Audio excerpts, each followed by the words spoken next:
Fifi and Gerald, the smartest dolphins in captivity, and here they are. Now, over the rope, Romulus and Remus. Flip a dolphin, folks, heads or tails. Be ready with those cameras now.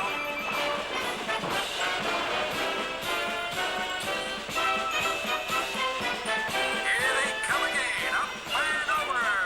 My jump champion. Dolphins have become as much a part of show business as Lassie or Champion the Wonder Horse. One of them, Flipper, even has his own television show. They're immensely intelligent, and some have been trained to help divers in their work. In places like Sealand of the Pacific in Hawaii, they are the stars of a show combining spectacle and ballyhoo to an extent which some people find degrading to animals of such intelligence.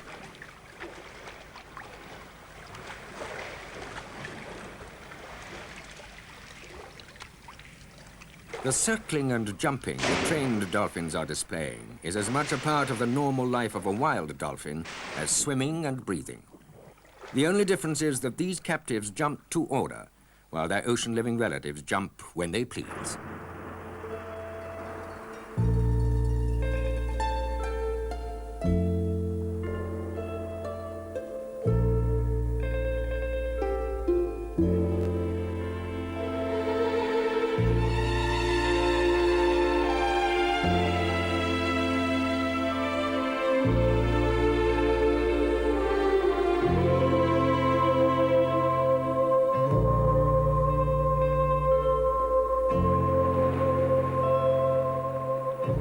Off the stormy South Atlantic coast of Patagonia in southern Argentina, the most common is the striped dolphin.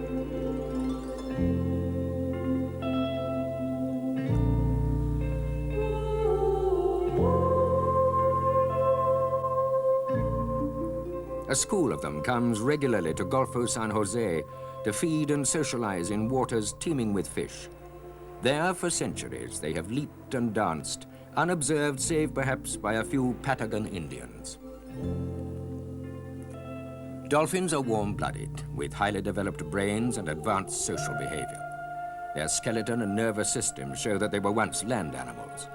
But although they breathe air, in turning to the sea for a living, they've achieved total mastery of the marine environment.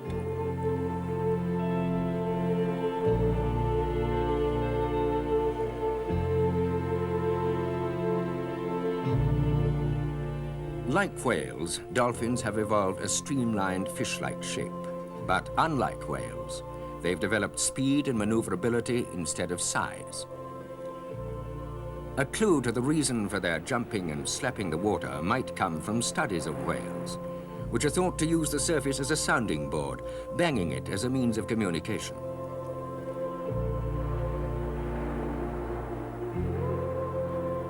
Striped dolphins are among the smaller members of their family. They grow to about 9 feet long and weigh 200 pounds as adults. The largest of the dolphin family is the killer whale.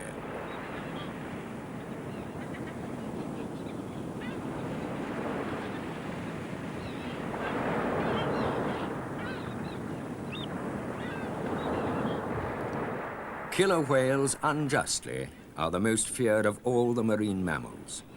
With the intelligence of the smaller dolphins, they weigh in at nearly 2 tons fully grown, and they hunt in packs. Although they have been known to attack small boats, they are said not to be aggressive towards swimmers. On the Patagonian coast, their common quarry is another type of marine mammal, the sea lions, which breed on the beaches.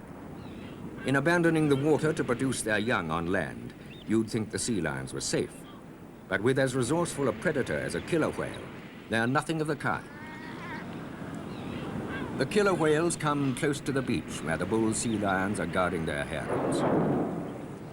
They take it in turns to watch from the surf for a sea lion close to the water's edge.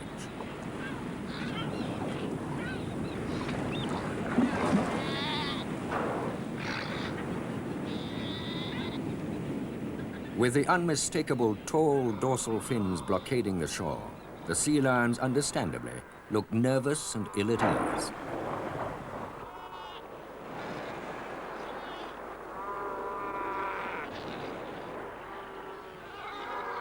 But there's nothing they can do about it. The rules of sea lion society, rigidly enforced by the dominant bulls, dictate that the family group should crowd together at the bottom of the beach, where the master males can guard their harems most efficiently. The females can only watch uneasily the cruising black dorsal fins.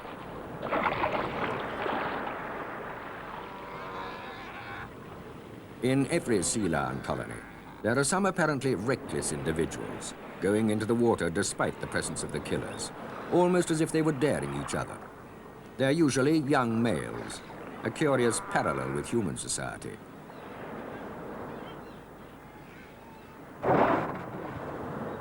You'd think they were playing with the killers, like bullfighters without swords. But there comes a point where prudence overcomes their bravado.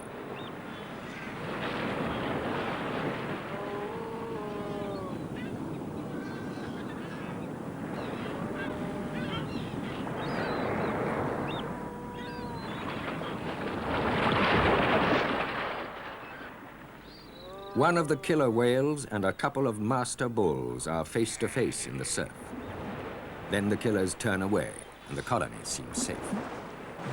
But some of the colony's young bachelors are still in the water.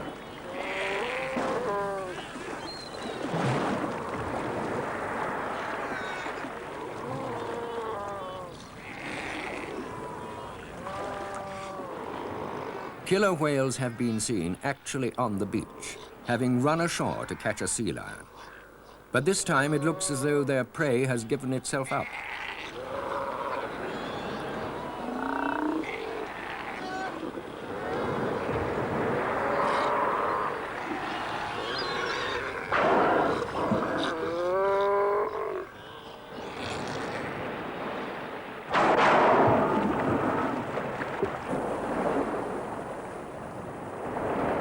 In that flurry of whales and white water, a young bull sea lion has met his end.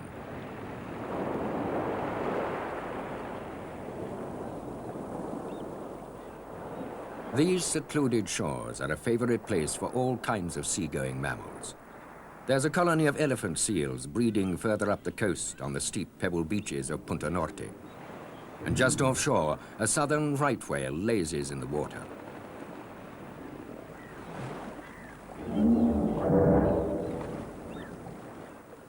Like the whales, elephant seals have been commercially valuable as a source of oil. Consequently, they were overhunted and practically wiped out.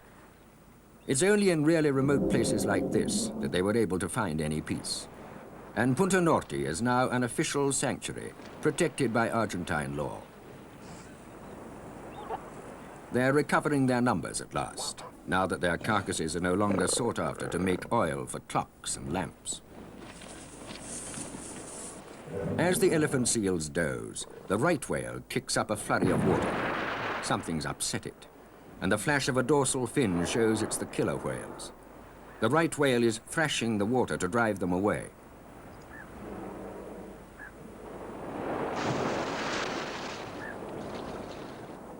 Killer whales must seldom kill and eat a right whale. They're only 1/10 of its size. Sea lions are much easier meat. The killers usually swallow them whole. The sea lions are fat at this time of year, their bodily reserves built up for the breeding season. While the females are preparing to give birth to this season's pups, the bulls fight for the right to sire next season's offspring.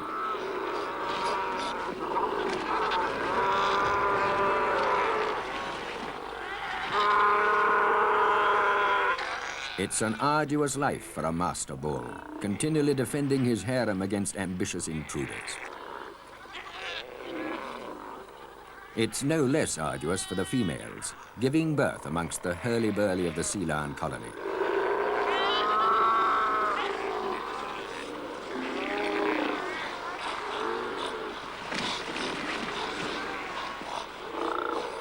Sea lions are marine mammals too, but they're not so completely marine as whales and dolphins. They have to come ashore to give birth. Judging from the contortions of this female, it can be a painful business.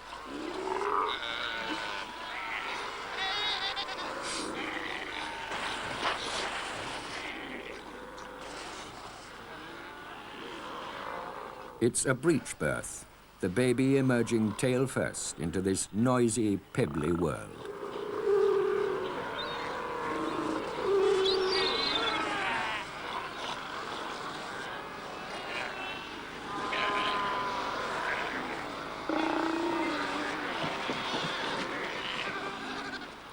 As soon as the birth is complete, the infant sea lion becomes the object of a dispute. A neighboring mother thinks it's hers. The baby gets forgotten for a moment during the quarrel.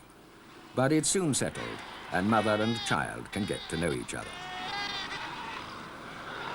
The cries of the babies on the beach are now competing with the roars of the bulls as the population grows hourly.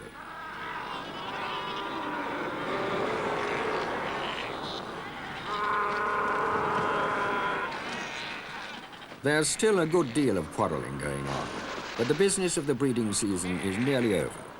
Soon the sea lions will return to their adopted home in the sea. But for as long as they're on the beach, the killer whales are waiting for the careless or the foolhardy.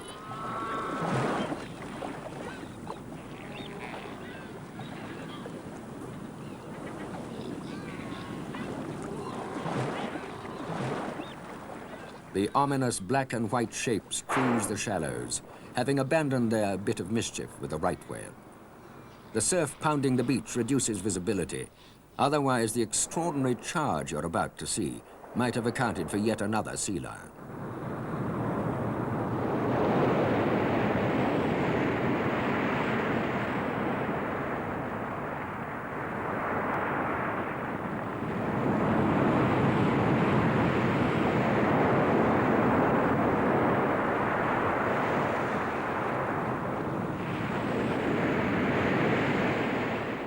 The killer whale was chasing shadows. But attacks like this must succeed sometimes, or the killers wouldn't be prepared to take the risk of getting stranded.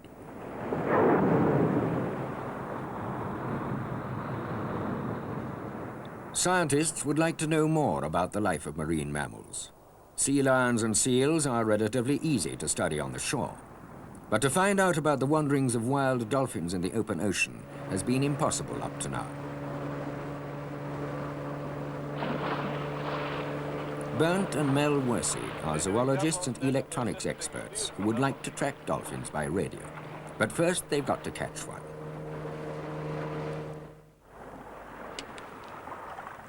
Bernd Worsig's dolphin catcher is simple in principle.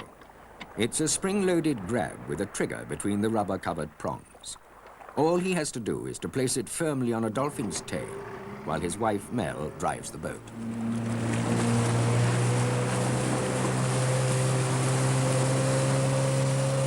It's easy to get close to a school of dolphins in a boat. They love to swim alongside, playing in the bow wave. But although they're easy to approach, catching them is another matter.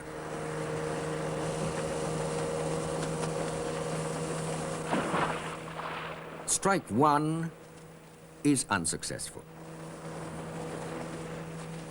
But the sea is alive with dolphins offering a second chance.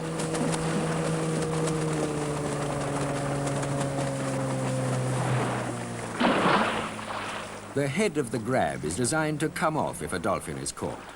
Now it can be hauled in on a strong line.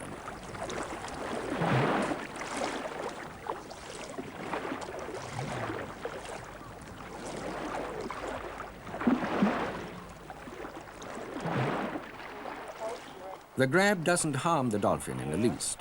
It fits round its tail snugly enough to lift 200 pounds into the boat.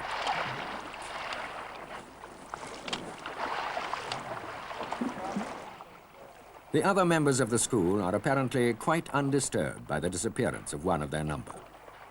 Mel waters the dolphin to keep it cool, while Bernd measures its vital statistics.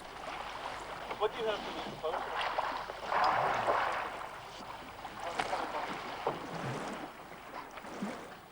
It's a fully grown adult, a member of a school that's been in the Gulf of San Jose for some weeks. To keep track of the school, Bernd attaches a radio transmitter to the dolphin with a bolt through the fleshy part of its dorsal fin. The operation's painless. It's about the equivalent of a girl having her ears pierced. In Bernd's previous work, he has been identifying dolphins from action photographs, using the individual patterns and shapes of the dorsal fin. This one must join the gallery, although it now has its own call sign as well.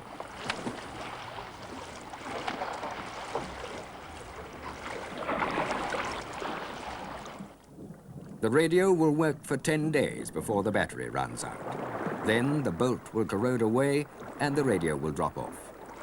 During its useful life, there's a mass of valuable information to be collected and stored. The capture has been watched from the shore by Peter Tyack, the Wersig's assistant. He notes the position of the boat as the walkie-talkie announces that the radio dolphin has been launched.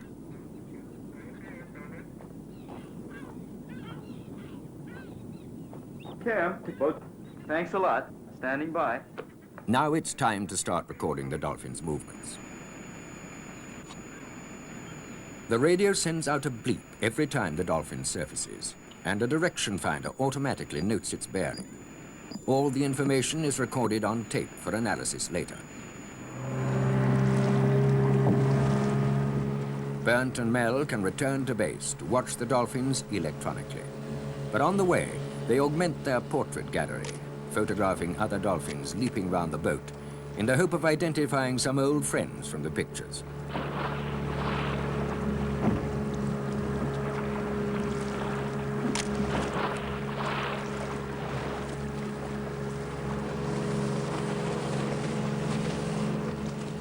There's no shortage of entertainment on the way home, but still the true significance of those wild leaps isn't clear.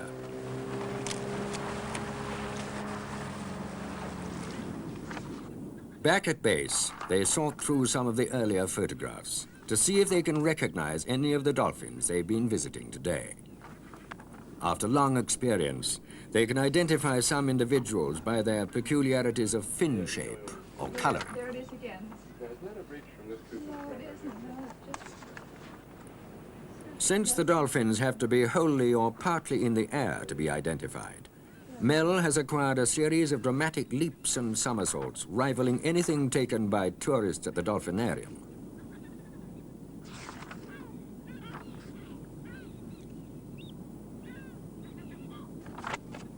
The action pictures are fun as well as science, but the recording and analysis of the radio signals is hard, painstaking work. For the first 24 hours, they're monitored continuously. Then readings are taken half an hour every 4 hours.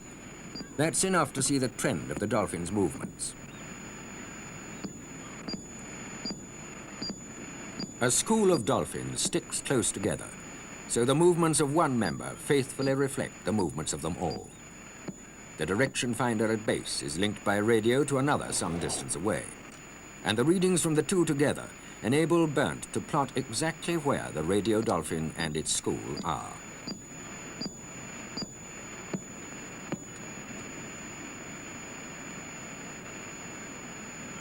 The dolphins may be up to 8 miles away across the bay, but Bernd can locate them exactly. The direction finder in front of him gives one bearing on the radio signal, and the other, 5 miles off on the cliffs, gives a different bearing on the same signal. Where the two bearing lines cross is where the dolphins are. X marks the spot, in fact. A series of plots like this trace the dolphins' course as they go about their daily affairs.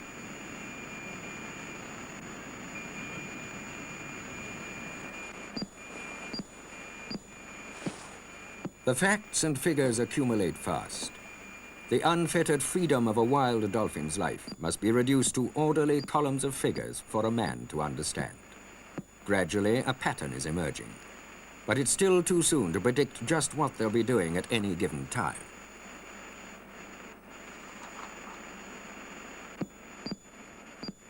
But the radio dolphin, like a spy in the camp, can tell him where the school is.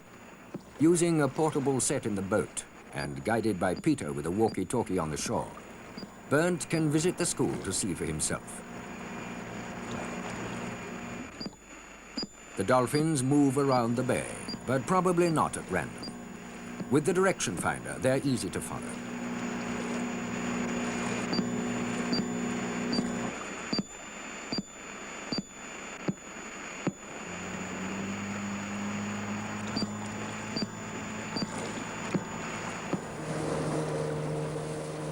By keeping the bleeps in line ahead of the boat, Burnt and Mel have been able to follow one particular group all day to watch their activities.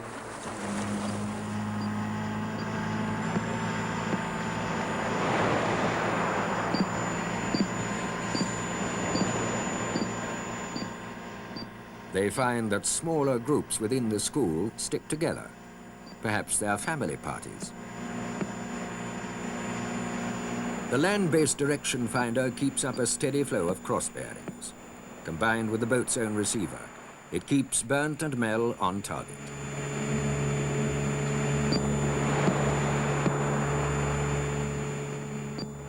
They might cover 80 miles in a day following the dolphins. There can't be many scientific projects so delightful to pursue. Although the dolphins range all round the bay, there are some parts which they prefer above others, including a particular strip down the center. Burnt's next task will be to find out why this is. But that will have to wait until he knows much more about the school's daily movements. His other interest is in their acrobatics.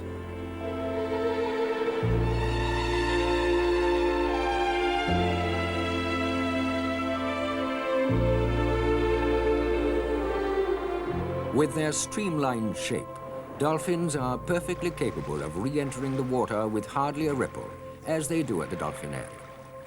The splashing isn't accidental, it's deliberate. It must have a purpose, but what that purpose is a mystery. A side landing like this needs a twist of the body to produce the biggest splash, as the slow-motion film shows. High jumps can be built up by a trainer with fish as a prize, but they're unnatural, just a stunt. It's the low jumps that are most interesting. Why do dolphins do it?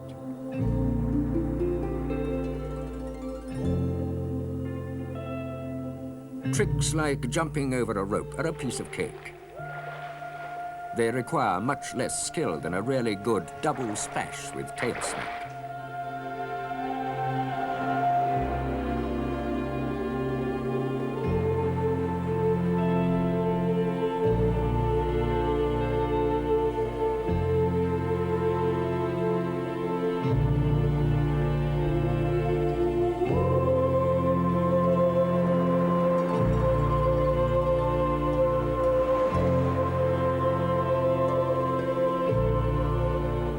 Are the dolphins communicating with each other, or getting rid of parasites?